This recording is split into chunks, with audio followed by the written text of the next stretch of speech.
भारत में धर्मनिरपेक्षता, सेक्युलरिज्म और सहिष्णुता, टॉलरेंस दोनों भारतीय समाज में आज खतरे में है।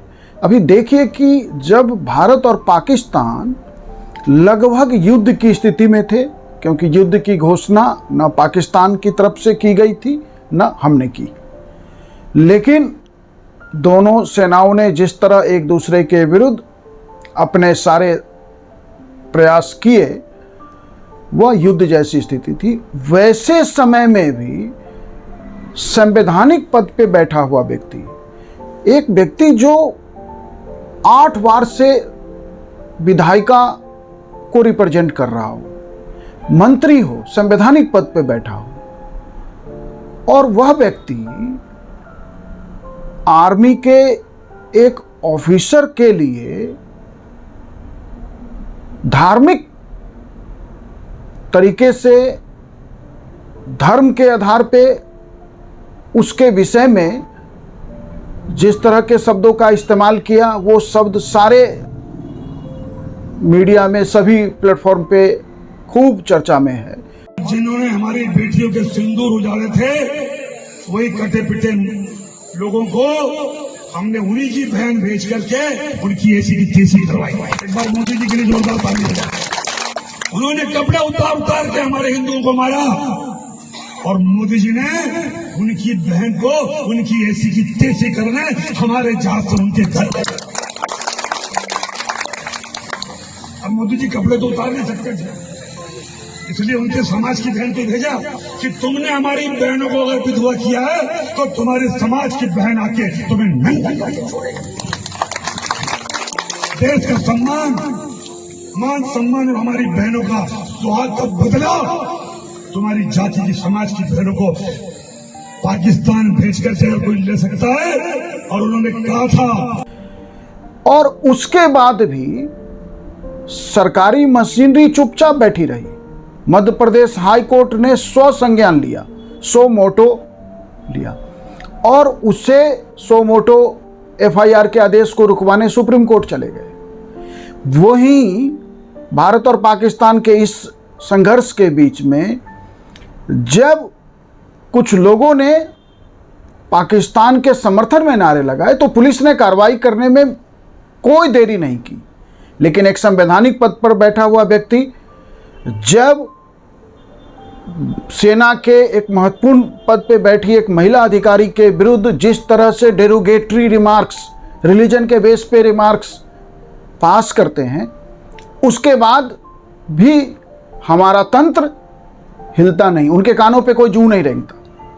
तो सवाल यह है कि वह भारत जिसके संविधान की आत्मा मौलिक अधिकार है, और मौलिक अधिकार में एक दो नहीं, आर्टिकल 25, आर्टिकल 26, आर्टिकल 27, आर्टिकल 28, हमने मौलिक अधिकार जो हमारे संविधान की आत्मा है, उसमें 4 आर्टिकल्स जो हैं भारत को धर्मनिरपेक्ष देश बनाने के संदर्भ में है कि राज्य का कोई धर्म नहीं होगा, फ्रीडम ऑफ कंसाइंस होगा, हर व्यक्ति अपने अंतःकरण की स्वतंत्रता के अनुसार अपना धर्म मान सकता है, धार्मिक आचरण कर सकता है, अपने धार्मिक विचारों का प्रचार प्रसार कर सकता है, अपने धर्म के लिए कोई संस्थान खोल सकता है, किसी तरह के दूसरे इंस्टीट्यूशन खोल सकता है। बाद में हमने संविधान संशोधन करके 1976 में स्वर्ण सिंह समिति के रिकमेंडेशन पे प्रस्तावना में भी हमने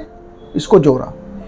और धर्मनिरपेक्षता जिस देश का संवैधानिक वैल्यू हो, उस देश में एक संवैधानिक पद पर बैठा हुआ व्यक्ति जब इस तरह का डेरोगेटरी रिमार्क्स पब्लिकली देता हो, कार्रवाई हुआ नहीं हुआ एक अलग विषय है। सवाल यह है कि भारतीय समाज जो दुनिया में सबसे टॉलरेंट समाज माना जाता है, और भारतीय समाज की इसी टॉलरेंस के लिए कहा जाता है कि कुछ तो बात है ऐसी कि हंसती मिटती नहीं हमारी, वो बात है इंडिया का टॉलरेंस, कि भारत ने इंक्लूसिव सोसाइटी रही है। हमारे यहाँ इंडो ग्रीक्स आए, शक आए, कुषाण आए, पार्थियन आए, पहलव आए, हुंस आए, और भारतीय संस्कृति ने सबको अपने में शामिल कर लिया। और देखिए भारतीय संस्कृति की महानता कि उन लोगों ने भारतीय संस्कृति को अपनाया। हाँ, पहली बार दिल्ली सल्तनत की स्थापना के साथ या मुस्लिम आक्रमण के साथ भारत में एक ऐसी संस्कृति का आगमन हुआ जिस संस्कृति ने भारतीय संस्कृति के साथ अपने को उस तरह शामिल नहीं किया या भारतीय संस्कृति में शामिल नहीं हुई, लेकिन समन्वय के साथ चलते रहे। उसमें धर्म परिवर्तन के बहुत सारी कहानियां हैं और धर्म परिवर्तन हुआ भी, लेकिन भारतीय संस्कृति ने अपना सहिष्णुता, अपना टॉलरेंस फिर भी नहीं छोड़ा। और यही कारण है कि भारत में जिनको आप सनातन संस्कृति कह लीजिए, हिंदू धर्म कह लीजिए, वह आज भी लोगों के दिलों में और भारतीय व्यवस्था का, भारतीय जीवन का, भारतीय समाज का आधार बना हुआ है। और आप देखिए कि दुनिया में जब भी रिलीजन की बात होती है तो यह बात स्पष्ट रूप से सामने आता है कि भारतीय संस्कृति ही अंततः सर्वाइव करेगी। क्योंकि हम एक्सक्लूसिव नहीं है, हम इंक्लूसिव हैं। क्रिश्चियनिटी एक्सक्लूसिव है, इस्लाम एक्सक्लूसिव है, दुनिया में सारी संस्कृति एक्सक्लूसिव है जो मानती है कि सिर्फ एकमात्र वही तरीका ठीक है जो उसकी संस्कृति या वह धर्म बता रहा है। भारतीय संस्कृति ऐसी बात नहीं करता। भारतीय संस्कृति अपनी बात भी करता है और दूसरी संस्कृतियों को रिजेक्ट भी नहीं करता, यही मानता है। और इस संस्कृति के इसी बोध से हजारों वर्षों में कितने ऋषि मुनि, कितने स्कॉलर्स आए जिन्होंने इस संस्कृति को संवर्धित किया, पोषित किया, पालित किया, इस संस्कृति में अपने नए विचार दिए। और यह संस्कृति सारे आक्रमणों, सारे परेशानियों के बाद भी सर्वाइव की और सर्वाइव ने मजबूत है और दुनिया में अपनी शानदार उपस्थिति दर्ज कराती है। लेकिन आज़ादी के बाद और पिछले कुछ दशकों में जिस तरह से हमारी संस्कृति में उग्रता, फेनेटिज्म देखने को सामने आ रहा है कि एक संवैधानिक पद पर बैठा हुआ व्यक्ति जो है माफ़ी मांग रहा है कि हमसे गलती हो गई। लेकिन सवाल यह है कि समाज में, लोगों के दिलों में, लोगों के दिमाग में इस तरह की भावना क्यों घर कर गई कि हम आज दूसरे संस्कृतियों को या दूसरे धर्मों को लेके डेरोगेटरी रिमार्क्स में बात कर रहे हैं। क्या इस तरह से एक ऐसे समाज को चलाया जा सकता है जिस समाज में इतनी विविधता हो? और हमारी अपनी संस्कृति में दक्षिण भारत और उत्तर भारत में विविधता है, लेकिन फिर भी जुड़ता है। क्यों जुड़ता है? रामायण जोड़ता है, महाभारत जोड़ता है, भगवान शंकर जोड़ते हैं, भगवान विष्णु से जुड़ते हैं, गणेश से जुड़ते हैं। मतलब यह संस्कृति जो है कितनी भी विविधता के बीच जुड़ी हुई है, एक है, सीमेंटिंग चलती रहती है और सारे झंझावातों से बाहर निकल जाती है। तो फिर सवाल यह है कि हम अपनी संस्कृति की इस महानता को आगे बढ़ाने के बजाय हम ऐसी दिशा में क्यों जा रहे हैं? हम ऐसी तरीके को क्यों अपना रहे जिन तरीकों के कारण दुनिया में बहुत सारी संस्कृतियों की आलोचना होती है, बहुत सारी संस्कृतियों के लिए कहा जाता है कि वो लॉन्ग लास्ट नहीं है, वो बहुत लंबे समय तक सर्वाइव नहीं करेगी।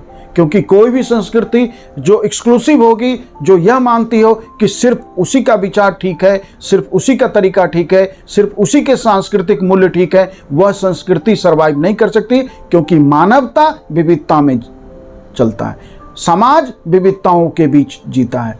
क्योंकि समाज जो है सिर्फ एक समाज का कोई एक क्षेत्र नहीं है। समाज, भारत की बात करें तो 32 लाख से अधिक स्क्वायर किलोमीटर में हमारा देश है। इतनी बड़ी संस्कृति और इतने हजारों वर्षों का सांस्कृतिक धरोहर के कारण विविधता होगी और यही विविधता इस देश की जीवंतता है। यही विविधता, यही डाइवर्सिटी इस देश को महान बनाता है और यही विविधता जब भारत को भारत माता बनाता है। हम माने ना माने, इसीलिए समय रहते भारतीय संस्कृति को अपने इस आइडियोलॉजी के तरफ आगे बढ़ना चाहिए। शायद हम दिल से इस आइडियोलॉजी की तरफ जब आगे बढ़ेंगे तभी इस तरह के डेरोगेटरी रिमार्क्स देने से हम बचेंगे। Thank you.